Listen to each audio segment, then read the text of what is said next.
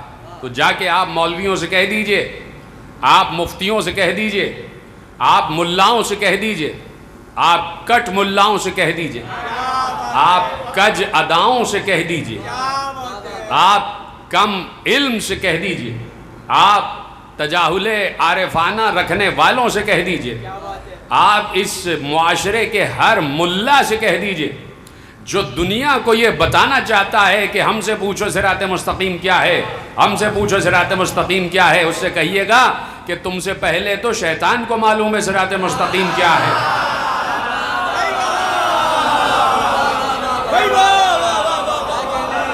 تم سے پہلے تو شیطان کو معلوم ہے صراط مستقیم کیا ہے، وہ جانتا ہے صراط مستقیم کیا ہے، اور اسی لیے اس نے کہہ دیا کہ اے میرے مالک میں تیری صراط مستقیم پر بیٹھ جاؤں گا اور وہاں پہ جو بھی آئے گا اس کو بہکاؤں گا۔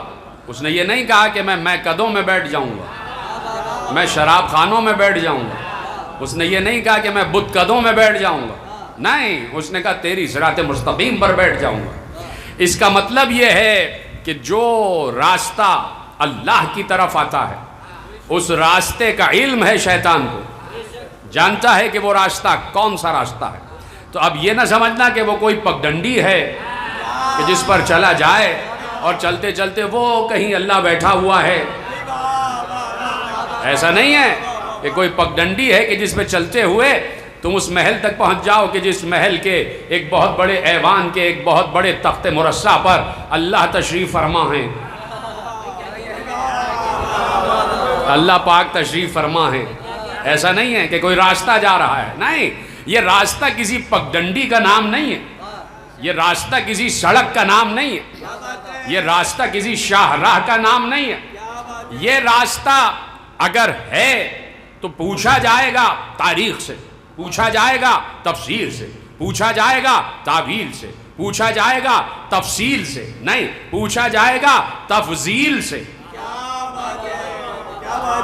پڑھا لکھا مجمع بیٹھا ہے، میں برف خانے میں جب یہاں گفتگو کرتا ہوں تو میں الفاظ کا چناؤ کرتا ہوں، اس لیے کہ سب ماشاءاللہ پڑھے لکھے حضرات ہیں، تو میری بات سمجھی جائے گی کہ بھائی پوچھا جائے گا تفسیر سے، پوچھا جائے گا تعویل سے، پوچھا جائے گا تنزیل سے، پوچھا جائے گا تفصیل سے، پوچھا جائے گا تفضیل سے، ٹھیک ہے، کہ ان سے پوچھا جائے گا کہ صراط مستقیم کیا ہے، ان سے پوچھا جائے گا کہ وہ سیدھا سچا اور کھرا راستہ کون سا ہے کہ جو راستہ ہمیں اللہ تک پہنچا دے۔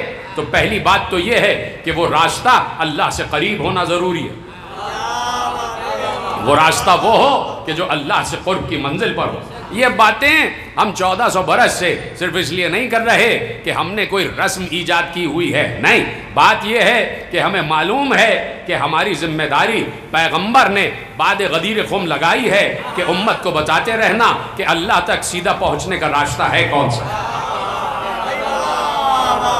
یہ کوئی انڈسٹری نہیں ہے، یہ کوئی ایسی کوئی فیکٹری نہیں لگی ہوئی ہے کہ جس میں آپ بیٹھے ہوئے ہیں اور آ کر مزدور کام کر رہے ہیں، نہیں، مزدور اپنا کام کر گیا، ہم اس کے کام کی اجرت ادا کر رہے ہیں۔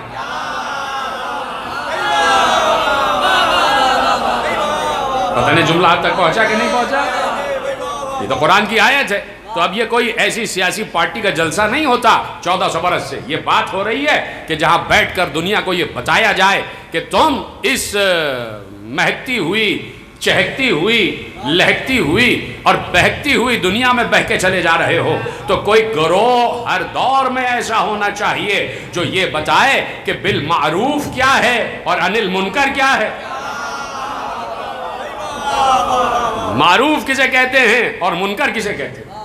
یہ میں بتا رہا ہوں کہ ہمارا 1400 برس سے یہی طریقہ کار رہا ہے کہ امت کو بتایا جائے کہ منکر کیا ہے اور معروف کیا ہے، وہ منکر کہ جس سے بچا جائے اور وہ معروف کہ جس کے قریب ہوا جائے، اور معروف کا ہمیشہ امر دیا جاتا ہے، معروف کا ہمیشہ امر کیا جاتا ہے، امر بالمعروف والنہی عن المنکر، توجہ فرما لی آپ نے۔ تو اس لیے میں نے کہا یہ کسی اور چیز سے نہیں، یہ ہم پوچھیں گے قرآن سے یہ ہم پوچھیں گے تاریخ سے، یہ ہم پوچھیں گے تفصیل سے، یہ ہم پوچھیں گے تفصیل سے، یہ ہم پوچھیں گے تنزیل سے، یہ ہم پوچھیں گے تعویل سے، یہ ہم پوچھیں گے اس کوفے کے منبر سے کہ جس کوفے کے منبر پر شاید پہلے سے بہت سے لوگ بیٹھتے رہے ہوں. نہیں، جملہ میں روک رہا ہوں. پہلے یہ طے کرو اور یہ پتہ کرو، پہلے یہ علم حاصل کرو، پہلے یہ تفتیش کرو، کوفہ بسایا کس نے تھا؟ بات ہو رہی ہے کوفی لا یوفی، کوفی لا یوفی، تو بات اگر آپ کی مان بھی لی جائے کہ کوفی لا یوفی، تو بتاؤ کوفہ بسایا کس نے تھا؟ مسجد کوفہ کی بات نہیں کر رہا. مسجد کوفہ تو ہزاروں برس پرانی ہے، وہ تو انبیاء کا مسکن رہی ہے، وہ تو انبیاء کا معدن رہا ہے. یہ مسجد، یہ تو انبیاء کا گھر رہی ہے مسجد، اس کی بات نہیں کر رہا. یہ جو کوفہ چھاونی بنایا گیا ہے، یہ کس کے عہد میں بنایا گیا؟ کس کے عہد میں بنایا گیا؟ بات ہو رہی ہے، اور چونکہ لائیو جا رہی ہے تو گفتگو ہو جائے. یہ جو چھاونیاں بنتی ہیں، یہ جو کینٹ بنتے ہیں، کینٹونمنٹ، اس کینٹونمنٹ میں صرف اسی علاقے کے لوگ نہیں ہوتے. کسی کی کہیں سے پوسٹنگ ہے، کسی کی کہیں سے پوسٹنگ ہے، کسی کی کہیں سے پوسٹنگ ہے. کوئی سندھ سے آیا ہوا ہے، کوئی پنجاب سے آیا ہوا ہے، کوئی بلوچستان سے آیا ہوا ہے، کوئی مختلف شہروں سے آیا ہوا ہے. آئے ہوئے کہ نہیں آئے ہوئے؟ کوئی سرحد سے آیا ہوا ہے. کینٹونمنٹ کا مطلب ہی ہوتا ہے کہ مختلف لوگ جہاں جمع ہو جائیں. تو یہ پہلے تو یہ طے کرو کوفہ کینٹونمنٹ بنایا کس نے، اور کوفے میں مختلف قبائل لا کے آباد کس نے کیے؟ جا کے پوچھ لیجئے گا. دوسرے دور خلافت میں کوفہ کینٹ بنایا گیا، وہاں سے لا کے دوسرے قبائل کے لوگ وہاں پر لا کے آباد کیے گئے، آباد کیے گئے. جب آباد کیے گئے تو اب کون کس مٹی کو لے کر آیا؟ کون کس فطرت کو لے کر آیا؟ کون کس فطرت کو لے کر آیا؟ ہمیں کیا معلوم؟ سارے قبائل آ کر آباد ہو گئے. اور پھر وہی مسجد کوفہ کہ جہاں پہ حضرت ابراہیم کا مصلی بھی ہے، جہاں پہ حضرت ادریس کی باتیں بھی ہیں، جہاں پر جناب جبرائیل کا مقام بھی ہے، جہاں پر جناب ایوب و صالح کا مقام بھی ہے، جہاں مختلف انبیاء کا مقام ہے، کہ جہاں آدم کی توبہ قبول ہوئی. یعنی وہ مسجد کو جناب آدم کے دور سے ہے. تو اب جب جناب آدم کے دور سے مسجد ہے تو اس کا مطلب ہے کہ سجدہ بھی ہو رہا تھا. توجہ دے رہا ہے، توجہ کر رہے ہیں آپ میری طرف کہ صرف ایک جملہ دینے کے لیے زحمت کر رہا ہوں، زحمت دے رہا ہوں کہ بھائی جناب آدم مسجد، اس کا مطلب ہے کہ جناب آدم کے دور سے مسجد ہے تو اس وقت سے سجدہ ہو رہا تھا. جب اس وقت سے سجدہ ہو رہا تھا تو ابراہیم کے دور تک مسجد رہی تو سجدہ ہو رہا تھا. میں مسجد کی بات کر رہا ہوں. اب میں نے بات نہیں کی کہ چاروں طرف کیا ہوا، یہ دوسرے دور خلافت کی بات ہے. اب بات ہو رہی ہے پچھلے ادوار کی کہ آدم سے لے کر جناب خاتم تک مسجد آباد رہی، مسجد رہی، مسجد رہی.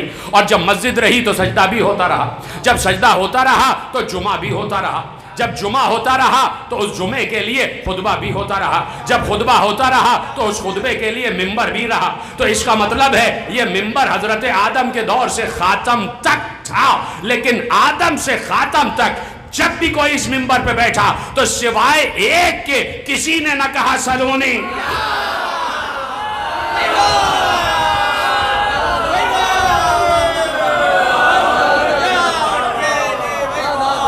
توجہ فرمائی نا آپ نے کہ آدم سے لے کے خاتم تک ہر نبی کے دور میں مسجد کوفہ مسجد رہی، وہاں پر ممبر بھی رہا. اسی ممبر کی شبیہ آج تک موجود ہے. اس ممبر پر آدم بھی بیٹھے، اس ممبر پر یقیناً نوح بھی بیٹھے ہوں گے، اس لیے کہ کشتی نوح وہاں تک آئی. کوہ جودی اور کوفہ ملا ہوا ہے، وہاں تک آئی. جناب ابراہیم بھی بیٹھے ہوں گے اس لیے کہ مصلی موجود ہے. جناب ایوب و صالح بھی بیٹھے ہوں گے اس لیے کہ ان کا مقام موجود ہے. سب کے مقامات موجود ہیں، سب آئے ممبر پہ بیٹھے. کسی نے نہ کہا سلونی. میں کہتا ہوں ٹھیک ہے نہ کہا، حالانکہ سب کے پاس علم موجود تھا. لیکن میں اس سے بھی آگے کی بات کرتا ہوں، اور جس بات کے لیے میں نے زحمت دی اور وہ بات آپ کے حوالے کرتا ہوں کہ اس کے بھی آگے کی بات کرتا ہوں. سلونی کو تو آپ ایک طرف رکھیے کہ سلونی تو بڑی بات کی بات ہے. آدم سے لے کے خاتم تک ہر نبی دین حق پر، ہر نبی دین حق پر، ہر نبی اللہ کے دین پر، ہر نبی فطرت خدا پر، ہر نبی اللہ کی طرف سے نبی. ہر رسول اللہ کی طرف سے رسول، ہر ولی اللہ کی طرف سے ولی. ٹھیک ہے. حضرت آدم کی دعا اللہ نے قبول کی اس لیے کہ آدم اللہ کے بالکل قریب. حضرت نوح کی دعا سورہ نوح میں جا کے پڑھیے گا، اللہ نے قبول کی اس لیے کہ نوح اللہ سے بالکل قریب. حضرت ابراہیم کی دعا اللہ نے قبول کی اس لیے کہ ابراہیم اللہ کے قریب. حضرت موسیٰ کی دعا اللہ نے قبول کی اس لیے کہ موسیٰ اللہ کے قریب. حضرت عیسیٰ کی دعا اللہ نے قبول کی اس لیے کہ عیسیٰ اللہ کے قریب. حضرت ہود کی دعا اللہ نے قبول کی اس لیے کہ ہود اللہ کے قریب. حضرت صالح کی دعا اللہ نے قبول کی اس لیے کہ صالح اللہ کے قریب. حضرت ایوب کی دعا اللہ نے قبول کی اس لیے کہ ایوب اللہ کے قریب. حضرت یعقوب کی دعا اللہ نے قبول کی اس لیے کہ یعقوب اللہ کے قریب. حضرت اسحاق کی دعا اللہ نے قبول کی اس لیے کہ اسحاق اللہ کے قریب. حضرت اسماعیل کی دعا اللہ نے قبول کی اس لیے کہ اسماعیل اللہ کے قریب. حضرت الیاس کی دعا اللہ نے قبول کی اس لیے کہ الیاس اللہ کے قریب. حضرت خضر کی دعا اللہ نے قبول کی اس لیے کہ خضر اللہ کے قریب. حضرت ادریس کی دعا اللہ نے قبول کی اس لیے کہ ادریس اللہ کے قریب. حضرت شموئیل کی دعا اللہ نے قبول کی اس لیے کہ شموئیل اللہ کے قریب. تو آدم سے لے کے خاتم تک 1,24,000 انبیاء سب نے دعائیں مانگی اور سب کی دعاؤں کو اللہ نے قبول کیا اس لیے کہ آدم سے لے کے خاتم تک 1,24,000 انبیاء اللہ کے قریب، اللہ کے قریب، اللہ کے قریب. لیکن خدا کی قسم اسی منبر کوفہ پر بیٹھ کر کسی نبی نے یہ بھی نہ کہا میں اللہ کے اتنے قریب ہوں کہ میں ہی تو صراط مستقیم ہوں.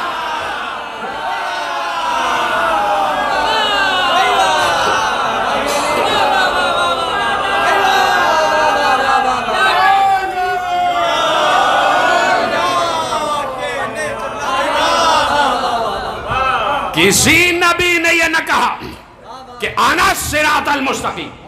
بتائیے مجھے کسی نبی کا کوئی جملہ مجھے بتائیے کہ انا صراط المستقیم کہاں ہے. نبیوں نے کہا ہمارے نقش قدم کی پیروی کرو، پیچھے پیچھے آ جاؤ، ہم تمہیں اللہ کی طرف لے جائیں گے.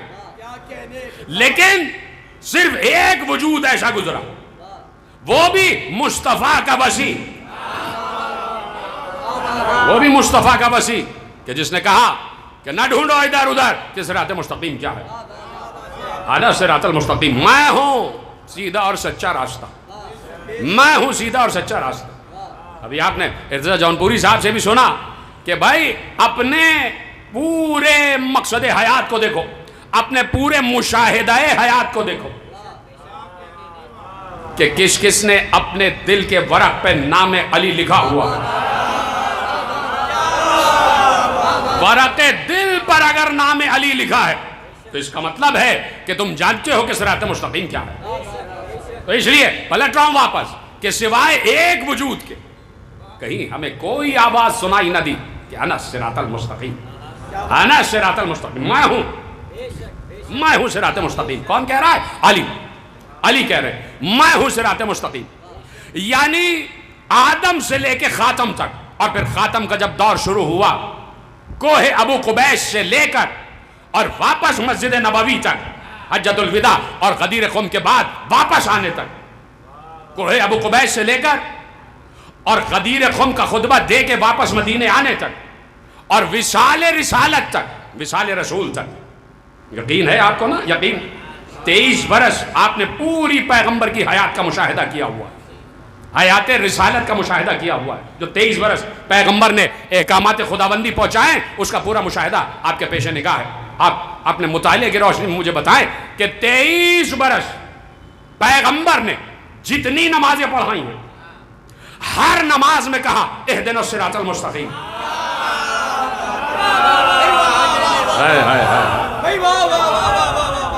ہر نماز میں کہہ رہے ہیں اہدنا الصراط المستقیم، اہدنا الصراط المستقیم. میں ابھی اس 23 برس کے بعد سے 1400 برس کے بعد سے آج تک کی بات ہی نہیں کر رہا، میں تو صرف اس 23 برس کی بات کر رہا ہوں کہ جس میں ذات رسالت نے نمازیں پڑھائی ہیں اور ذات مصطفیٰ نے ہر نماز میں کہا ہے اہدنا الصراط المستقیم. تو کیا ذات رسالت کو نہیں پتا کہ صراط مستقیم کیا ہے؟ ذات رسالت کو نہیں پتا کہ صراط مستقیم کیا ہے؟ ذات رسالت کے علاوہ کس کو معلوم ہوگا کہ صراط مستقیم کیا ہے؟ ان سے زیادہ، ان سے ہٹ کر کسے معلوم کہ صراط مستقیم کیا ہے؟ پیغمبر جانتے ہیں کہ کہ صراط مستقیم کیا ہے، اور پھر کہہ رہے ہیں اہدنا اہدنا اہدنا، ہمیں صراط مستقیم کی ہدایت کر ہدایت کر ہدایت کر۔ تو اب تو اس مولوی کو شرم آ جانی چاہیے کہ جب پیغمبر یہ کہہ دے کہ اہدنا الصراط المستقیم، تو اب اہدنا کا ترجمہ بدل جائے گا۔ اب یہ نہیں ہوگا کہ پیغمبر یہ نہیں کہہ رہا ہے کہ مجھے صراط مستقیم دکھا۔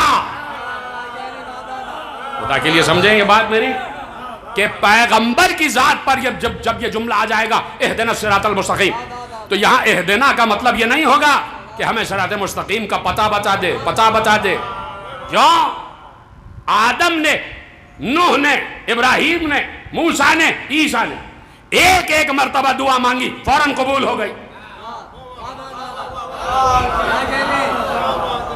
بھائی یہ مجمع اتنا ماشاءاللہ پڑھا لکھا مجمع ہے، تو میری بات سمجھی جا رہی ہے کہ آدم سے لے کر عیسیٰ تک ہر نبی نے صرف ایک مرتبہ دعا مانگی، اللہ نے قبول کر لی، قبول کر لی اللہ نے دعا۔ تو اب یہ ہمارا نبی 23 برس 5 وقت اہدنا الصراط المستقیم اہدنا اہدنا اہدنا، تو کیا دعا قبول نہیں ہوئی؟ جہاں ہر نبی کی دعا ایک مرتبہ قبول ہو رہی ہے، تو کیا ہمارے نبی کی دعا 23 برس قبول نہ ہوئی؟ تو اس کا مطلب ہے کہ اب ترجمہ بدلنا پڑے گا۔ اب اہدنا کا مطلب یہ نہیں ہے کہ صراط مستقیم دکھا، اب اہدنا کا مطلب یہ ہے کہ صراط مستقیم تو دکھا دی، اس پر قائم رکھ۔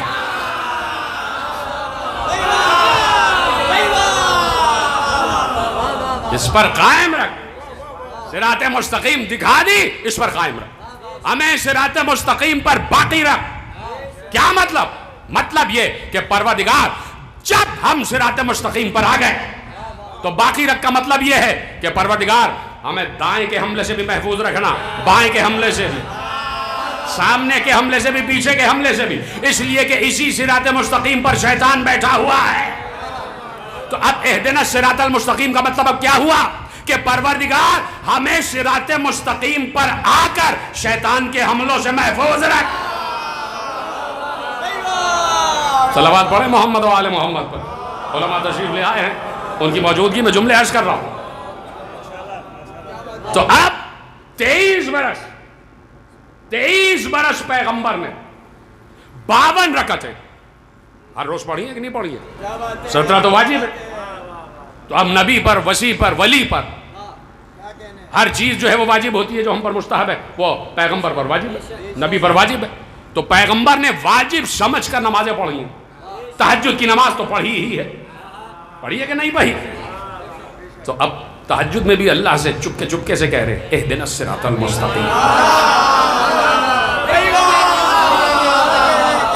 پروردگار صراط مستقیم، پروردگار صراط مستقیم، پروردگار صراط مستقیم۔ یعنی مسلسل پیغمبر نے 23 برس نمازیں پڑھی، اور ہر نماز میں کہا ہے اہدنا الصراط المستقیم، ہمیں صراط مستقیم پر باقی رکھ۔ اس لیے ہمارے علماء نے یہ ترجمہ لکھا کہ یہاں پر یہ نہیں ہوگا کہ صراط مستقیم دکھا دے، صراط مستقیم دکھا دے۔ ارے بھائی اب کیا کہ ہمیں صراط مستقیم دکھا، اب کیا کہ ہمیں صراط مستقیم دکھا؟ میں نے یہ مٹھی بند کر لی، آپ نے کہا دکھائیے مٹھی میں کیا ہے، میں نے دکھا دیا یہ ہے۔ اب آپ کا پوچھنا ابس ہے کہ دکھائیے مٹھی میں کیا ہے۔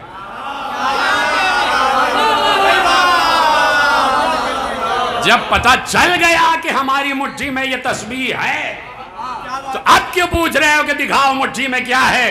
تو جب منبر کوفہ پر علی نے کہہ دیا انا الصراط المستقیم، تو آپ پوچھتے کیا پھر رہے ہو کہ صراط مستقیم کیا ہے؟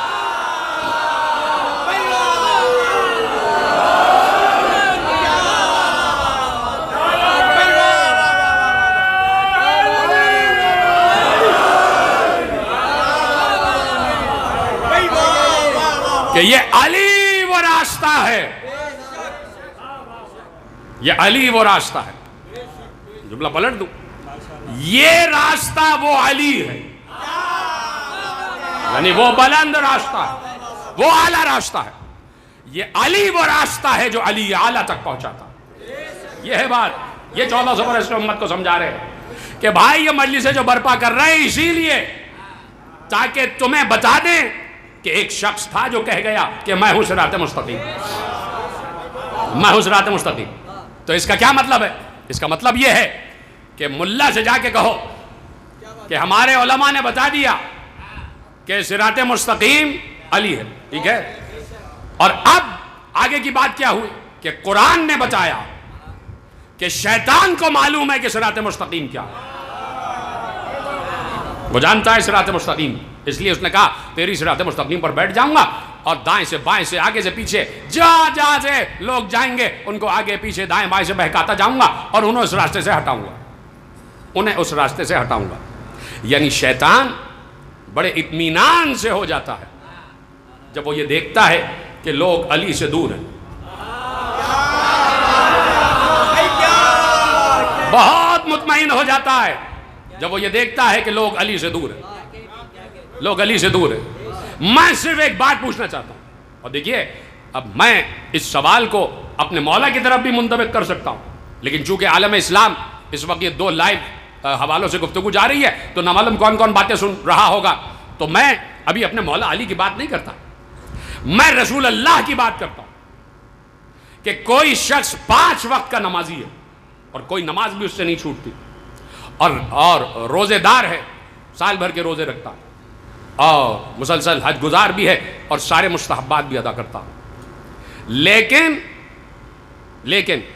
اب سوائے بالکل جاہل کے اس کی بات نہیں کرتا، سب کو اس سوال کا جواب معلوم ہے جو میں کہنے جا رہا ہوں کہ نمازی بھی ہو، روزے دار بھی ہو، حج گزار بھی ہو، جہاد گزار بھی ہو، متقی بھی ہو، پرہیزگار بھی، لیکن رسول اللہ کو خاتم النبیین نہیں مانتا، پورے عالم اسلام کا متفقہ فیصلہ ہے کہ وہ کافر ہے کہ نہیں؟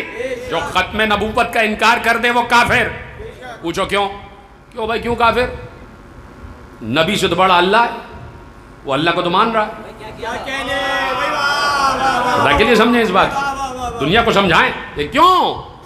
چلو نبی کی نبوت کا تو مقر ہے لیکن خاتم النبیین نہیں مان رہا، تو کون سی ایسی بات ہو گئی نعوذ باللہ؟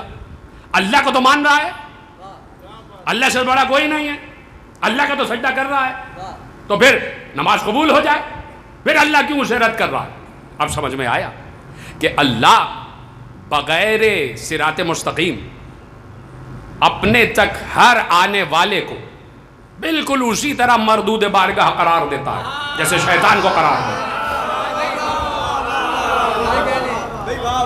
کہا کہ ہم تک جو ہم نے راستہ بتایا ہے اس راستے سے ہوتے ہوئے آنا، اگر نبی کو مانا اور مکمل نہ مانا تو تمہارا لا الہ الا اللہ کسی کام کا نہیں،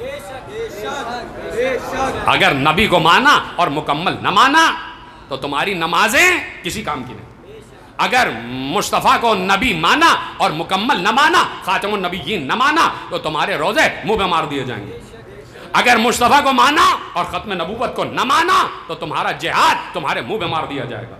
سمجھ رہے ہیں آپ بات؟ توجہ فرما رہے ہیں نا آپ؟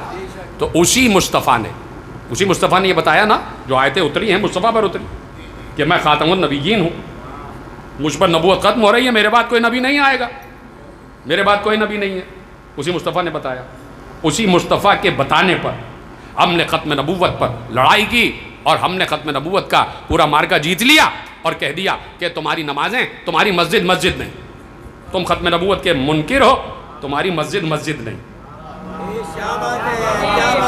توجہ فرما رہے ہیں؟ اب جملہ دینے جا رہا ہوں، تو اسی مصطفیٰ نے جس نے کہا تھا کہ میں خاتم النبیین ہوں، اسی مصطفیٰ نے غدیر میں بھی کچھ کہا تھا،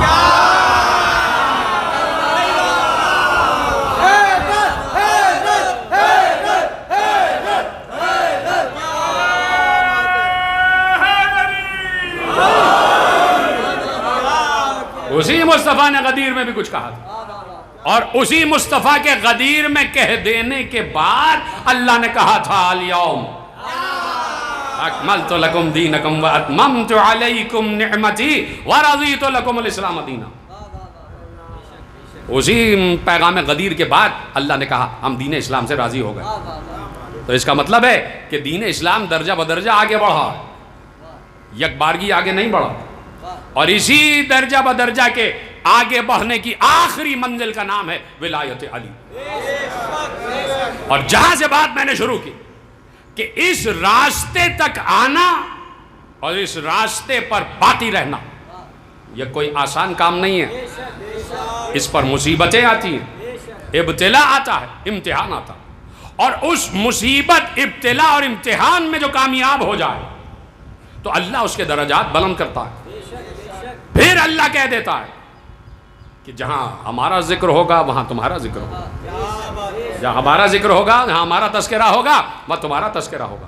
اسی لیے پیغمبر نے کہہ دیا خیر الناس من ینفع الناس، تم میں بہترین انسان وہ ہے جو انسانوں کے لیے فائدہ مند ہو، جو انسانوں کے لیے فائدہ رساں ہو.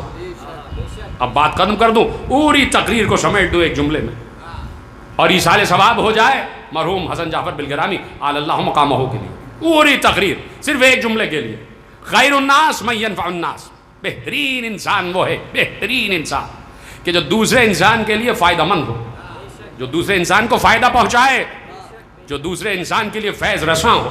بہترین انسان وہ ہے. تب آپ مجھے بتائیے کہ اس وقت جو ہم کام کر رہے ہیں اس سے بہترین کوئی کام ہو سکتا ہے؟ اس سے زیادہ فائدہ مند کوئی کام ہو سکتا؟ فرش عزا ذکر آل محمد، ذکر توحید و رسالت و ولایت، اس کا انتظام اس سے بڑھ کر کوئی انتظام نہیں ہو سکتا. اور جب اس سے بڑھ کر کوئی انتظام نہیں ہو سکتا تو اس انتظام کے کرنے والے سے بڑھ کر کوئی منتظم بھی نہیں ہو سکتا. تو اتنی مجالس عزا کا فرش بچھا کر جو شخص چلا جائے تو اس نے کتنے انسانوں کو فائدہ پہنچایا. اگر آج حسن جعفر بلگرامی علی اللہ مقامہ اس دنیا چلے گئے اور ان کے جانے کے بعد ان کا بچھایا ہوا فرش عزا و ولا باقی ہے تو اس کا مطلب ہے کہ وہ یہ پیغام دے گئے کہ ان ناشناسوں سے کہہ دو، ان اجہلوں سے کہہ دو کہ کم از کم مجھ سے سبق حاصل کریں کہ میں نے دنیا کے بعد باقی رہنے کا رستہ ایسے پایا کہ میں نے اپنے آپ کو کسی فانی سے نہیں باقی سے منسوب کر لیا. میں نے اپنے آپ کو فنا ہونے والوں سے نہیں باقی رہنے والوں سے منسوب کر لیا. میں چونکہ باقی رہنا چاہتا ہوں تو اس لیے میں نے چاہا کہ میں باقیوں سے منسوب ہو جاؤں، کہ جو باقی رہ جائیں گے، کہ جن کو اللہ نے کہا ہی بقیت اللہ، اللہ نے کہا ہی بقیت اللہ ہے، یا تو وہ باقی ہے یا اللہ کا بقیہ باقی ہے. تو باقی رہنا ہے تو باقیوں سے منسوب ہو جاؤ.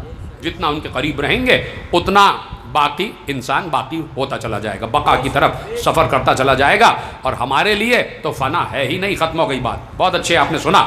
ہمارے لیے تو فنا ہے ہی نہیں، ہمارے لیے فنا نہیں ہے، اس لیے کہ ہم باقی رہنے والوں سے منسوب ہیں، اب ان کے قریب ہیں، اب ان کا ذکر کرتے ہیں.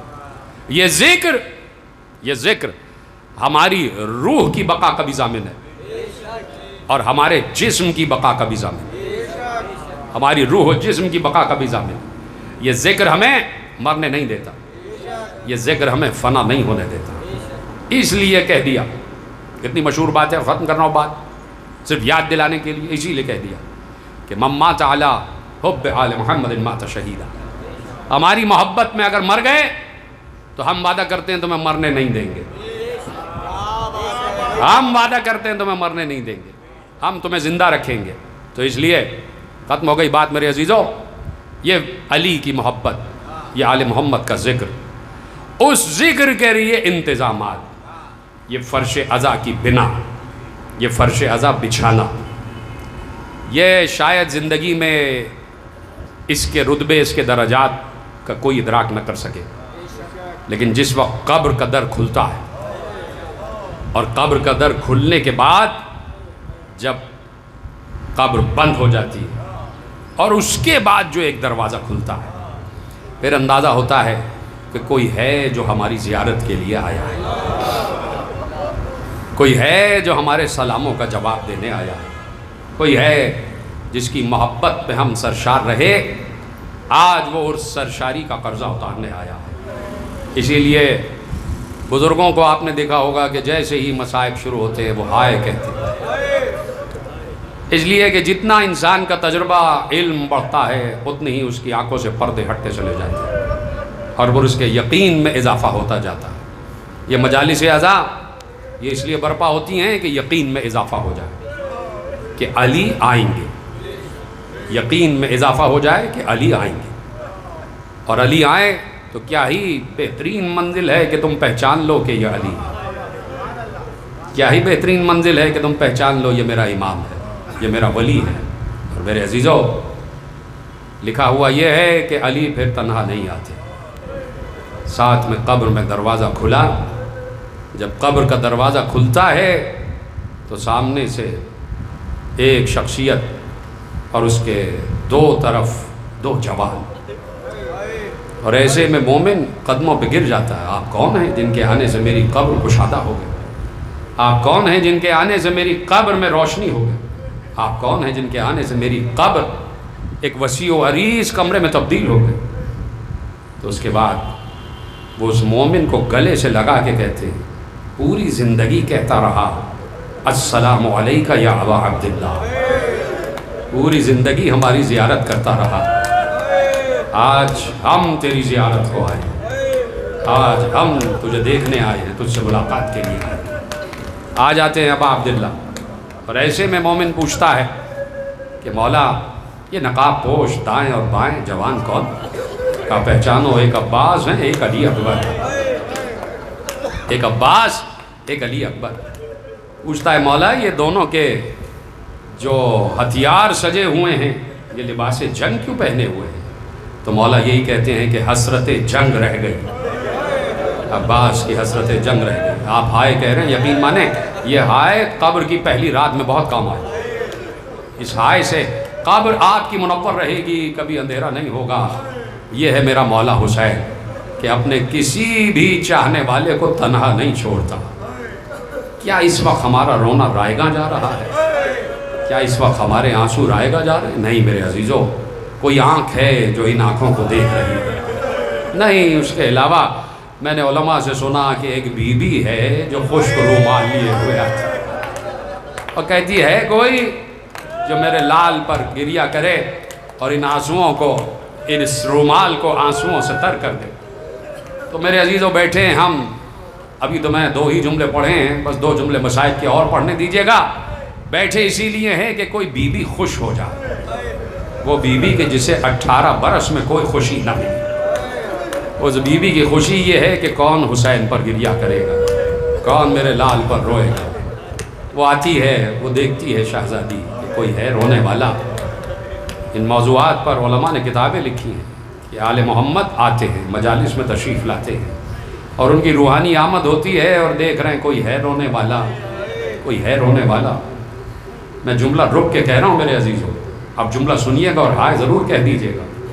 میں نے کسی روضہ خان سے سنا کہ اس نے بیان کیا کہ ایک بار کسی نے عالم رویا میں مجلس دیکھی کہ شہزادی تشریف لائی ہیں، کوئی بی بی ہے وہ تشریف لائی ہوئی ہیں، اور ایسے میں مجلس عزا برپا ہے، مجلس عزا برپا ہے، مومنین بیٹھے ہوئے ہیں، اور جب ذاکر نے ذکر مصائب شروع کیا تو وہ شہزادی شہ نشین میں تشریف فرما ہے اور اپنے بابا رسول اللہ سے بار بار پکار کر کہہ رہی ہے، بابا آپ دیکھ رہے ہیں یہ میرے بیٹے پہ کیسے گریہ کر رہے ہیں، بابا یہ سینوں سر پیٹ کر رو رہے ہیں، بابا یہ اپنے منہ پر تماچے مار رہے ہیں، بابا یہ اتنا چیخ کے رو رہے ہیں حالانکہ انہوں نے حسین کو ذبح ہوتے ہوئے دیکھا نہیں، بابا یہ سکینہ کے زخمی رخسار پر اتنا گریہ کر رہے ہیں حالانکہ انہوں نے سکینہ کے رخسار پر تماچے لگتے دیکھے نہیں، بابا یہ علی اکبر کے زخمی جگر پر گریہ کر رہے ہیں تڑپ کر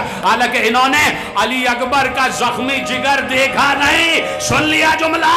ارے بی بی اس بات پر دعائیں دے رہی ہیں کہ ایسے گریہ کر رہے ہو حالانکہ دیکھا نہیں ہے۔ اب سوچو جس بی بی نے حسین کو ذبح ہوتے ہوئے دیکھا، جس بی بی نے سکینہ کے تماچے لگتے ہوئے دیکھے، جس بی بی نے علی اکبر کے جگر پر برچھی کا پھل دیکھا، اس بی بی کا گریہ کس قیامت کی منزل پر ہوگا، اس بی بی کا گریہ کس قیامت کی منزل پر ہوگا۔ میرے عزیزوں وہ بی بی ہے جسے فاطمہ زہرا کہتے ہیں کہ جس نے کبھی کچھ نہ مانگا، کبھی کچھ نہ مانگا، صرف ایک آواز آئی آخری جملہ، اور اس جملے پہ تقریر تمام، کہ جیسے ہی میرا مولا زین العابدین رہا ہو کے مدینے واپس آئے، میرے مولا نے مجالس عزا برپا کی، میرا مولا خود بتا رہا تھا کہ ہم پر کیا مصائب گزر رہے تھے، اور بتاتے بتاتے ایک بار میرے مولا نے جب شہادت حسین پڑھی ہے اور پڑھ کر ایک جملہ کہا کہ قاتل کا خنجر رک رک کر چل رہا تھا، رک رک کر چل رہا تھا، تو کسی نے منہ پر تماچے مار کر کہا مولا یہ رک رک کر کیوں چل رہا تھا؟ تو سر سے امامہ اتار کر کہا ارے میری دادی فاطمہ زہرا حسین کے گلے پر اپنا گلا رکھ رکھ کے کہتی تھی نہ مار نہ مار، میں نے چکیاں پیس پیس کر الا لعنت اللہ علی القوم الظالمین فسيعلم الذين ظلموا أي منقلب ينقلبون۔ بار الہ ہماری اس عظیم عبادت کو شرف قبولیت کے اعلیٰ درجوں میں جگہ عطا فرما، اور پروردگار مرحوم مغفور حسن جعفر بالگرامی علی اللہ مقامہ کے درجات عالیہ و خیر میں مزید اضافہ فرما، مرحوم مغفور کی قبر کو انوار آل محمد سے مزید منور فرما، مرحوم مغفور کی قبر کو باغات جنت میں سے ایک باغ قرار دے، پروردگار ان کے پسماندگان کو لواحقین کو صبر جمیل عطا فرما، جتنے حاضرین بزم فرش عزا پر تشریف فرمائیں، جن جن کے دست دعا تیری بارگاہ میں بلند ہیں، سب کے دامن مراد کو در مقصود سے بھر دے، جن کے رزق میں کمی ہے انہیں رزق واسع عنایت فرما، جو رزق کی تلاش میں انہیں بہترین روزگار عنایت فرما، جو تجارت اور کاروبار کر رہے ہیں ان کی تجارت اور کاروبار میں روز افزوں اضافہ ہے، پروردگار جن کے پاس گھر نہیں ہے اہل بیت کے گھروں کے واسطے سے انہیں بہترین گھر عنایت فرما، پروردگار اولاد نہیں ہے جن کے پاس انہیں علی اکبر کے صدقے، علی اصغر کے صدقے، جناب قاسم کے صدقے اولاد نرینہ عطا فرما، انہیں بچیاں رشتوں کے انتظار میں بیٹھی انہیں بہترین ہمسر عنایت فرما، امام زمانہ کے ظہور میں تعجیل فرما، ہم کو امام کے انصار اعوان اور سپاہیوں میں شمار فرما۔ ایک سورہ فاتحہ مرحوم مغفور حسن جعفر بالگرامی اللہ مقام، بسم اللہ الرحمن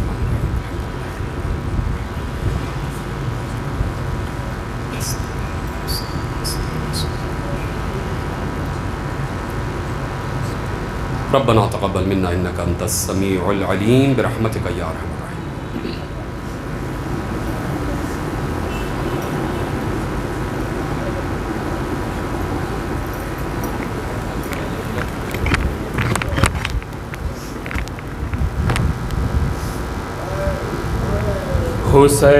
حسین جاتا ہے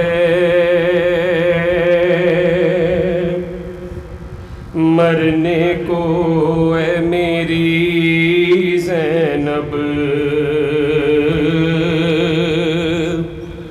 قریب آ گیا اب وقت آخری زینب،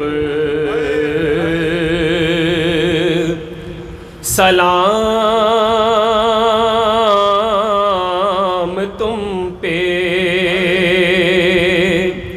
اے بابا کی لاڈلی زینب،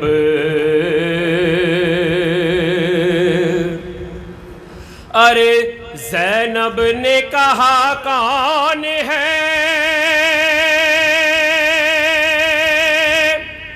پردیس میں میرا،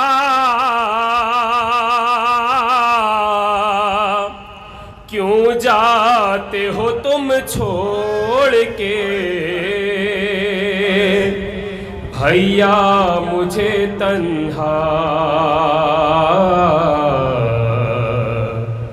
زینب کو ہر ایک موڑ پہ تڑ پائے گی دنیا،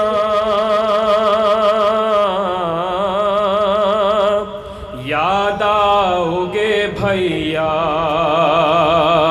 ہے یاد آؤ گے بھیا، زینب کو تڑ پائے گی دنیا، یاد آؤ گے بھیا، اے